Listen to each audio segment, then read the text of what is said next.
Hello, in this video I'm going to show that the receiver circuit that I designed works at 1 megahertz. To do this, I'm using the input signal to be the transmitter circuit that Flynn has described in his videos.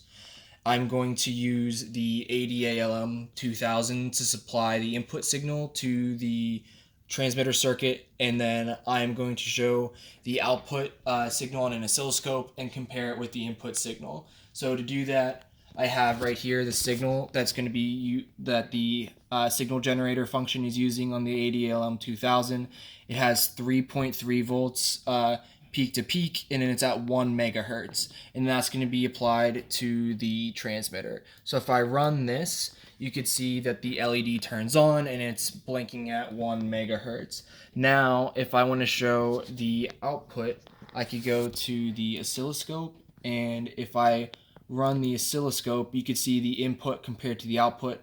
So if I stop this and then use the cursors, I want to show that the output is 1 megahertz. So I'm going to drag this to the center of this, and then this to the center of that, so I can get one period in. And then my output delta t, it's saying I'm having a 1.003 megahertz, which is really close to 1 megahertz, which was expected. And then if I want to look at the peak to peak value here, if I drag this to here and then that there, we're getting a delta V of 4.2 volts, but this was across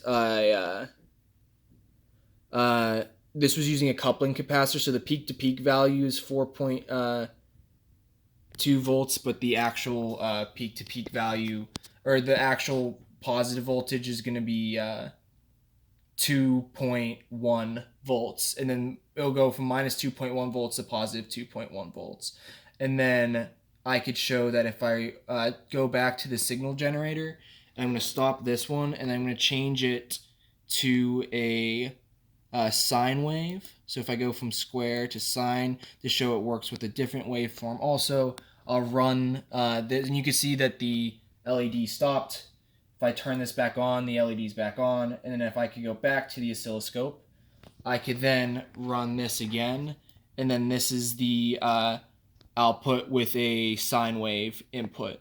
And then the last thing I want to show is if I block, and if you could get this circuit and the screen at the same time, so the oscilloscope's running. If I put my hand, you could see that right now I'm not obstructing the light source, and the output signal is there. But if I put my hand between the output, it gets rid of the I'm blocking the light source with my hand, and it gets rid of the output, and I can turn it on and off by blocking the light with my hand to show that whenever we don't have a received light source at the receiver, that the output should be 0.